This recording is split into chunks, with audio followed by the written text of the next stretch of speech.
in Litchfield. I'm a vet.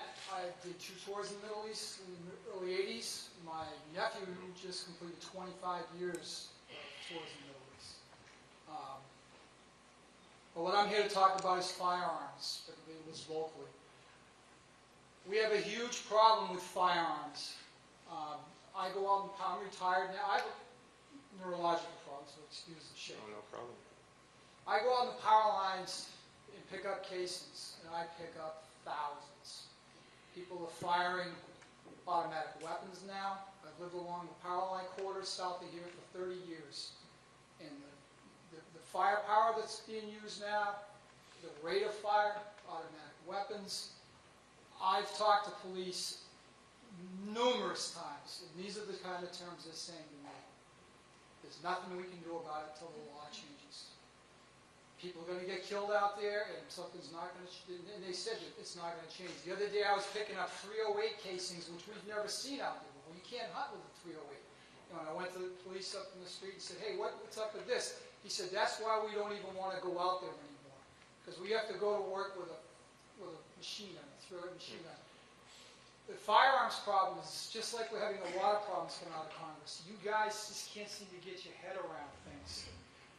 And what do you, I mean, we're not going to see a change in the constitutional amendment, but the country needs like a stand down. Like everybody needs, when the military, when things went wrong, they said, let's have a stand down and let's talk about it. Yeah, all hands on deck.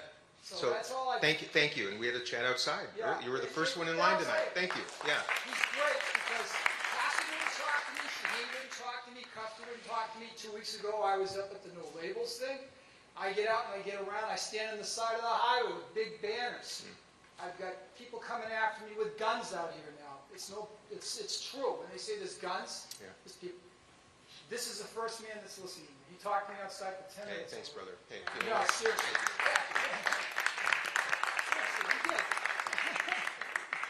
That's what this is all about. I'm so sick of the same thing. Let me talk about that in firearms. And let me start by saying I'm a gun owner. I'm a gun owner as well. Exactly.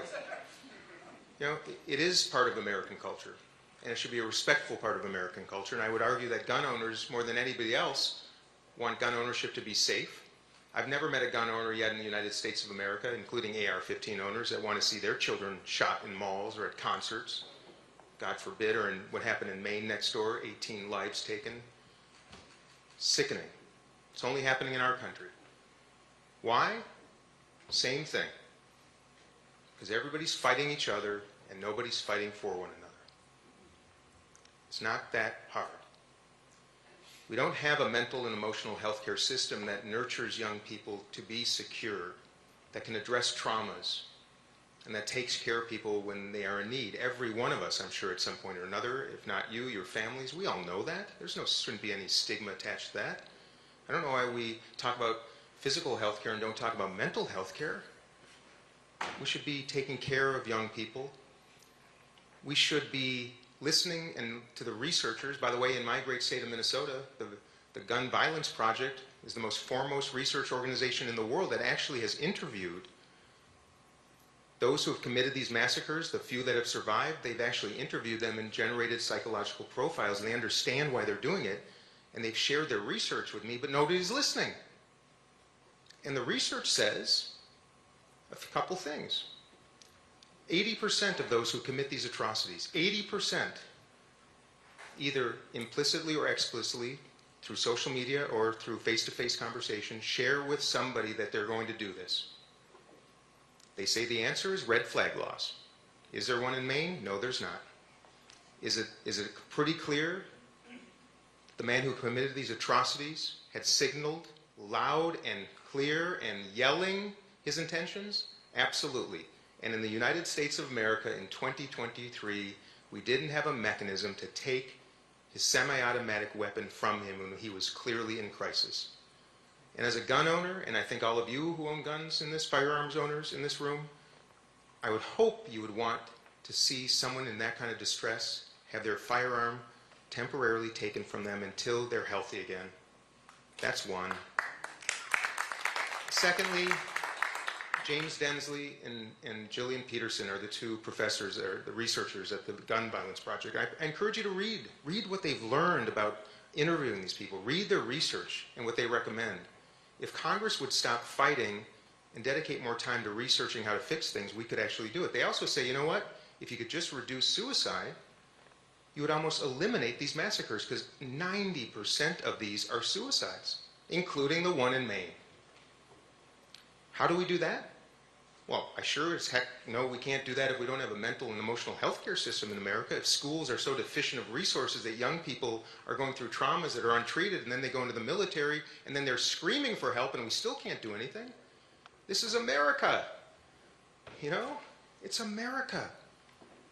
So that's how we fix this, but we're not going to fix it with the same people doing it the same way for all these years, and that's why it's time for a new generation to take this on. I am friends with some of the biggest protectors of the Second Amendment in Congress. They're my friends. They know we can fix this. They don't have all the answers. I don't have all the answers, but we can.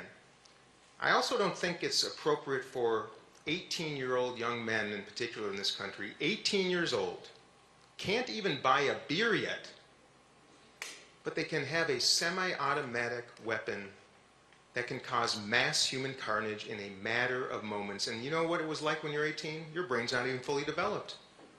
You're not able to make decisions that adults can make.